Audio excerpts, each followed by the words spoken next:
What is interesting here is why is only this happening on the left and not the right? That's all we need to know. What about There's absolutely no cognitive... What about Melissa Hortman that we just talked You want to talk about? about Melissa Hortman? Did you know her name before it happened? None of us did. None of us were spending every single day talking about Mrs. Hortman. I never heard of her until after she died. She doesn't matter?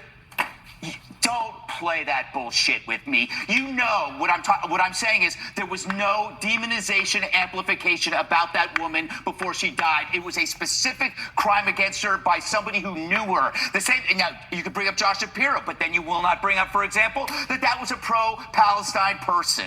So don't use your. What about this? The fact of the matter is the both sides argument not only doesn't fly. We don't care. We don't care about your both sides argument. That shit is dead.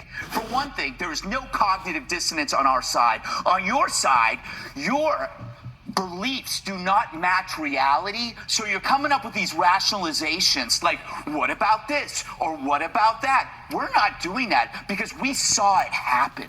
We saw a young, bright man assassinated, and we know who did it. We are not coming up with rationalizations. We are calm, we are honest, and we are resolute. We're not defensive, and I understand the defensiveness. I understand why people are saying, what about this and what about this? Because if you have to face the underlying fact to this, your life is going to fall apart because you're going to realize you're not the good guys. If you sat around and you defended the mutilation of children, you're not the good guys. If you sat 600, 700 cases of harassment against Republicans and you said, but what about this? What about this? And then you see this murder after calling somebody a fascist, you realize maybe I'm not the good guy. That is a hell of a realization to deal with. So therefore, you have to grasp at rationalizations.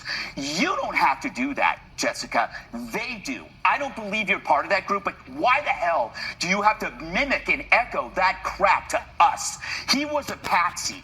That guy was a patsy. He was under the hypnotic spell of a direct-to-consumer nihilism, the trans cult, and you know that. If you can decide that biology is false, you can agree that murder is okay and that humanity is expendable. How you cannot see that alone and see that for what the evil it is without having to attach all of these other things is beyond me.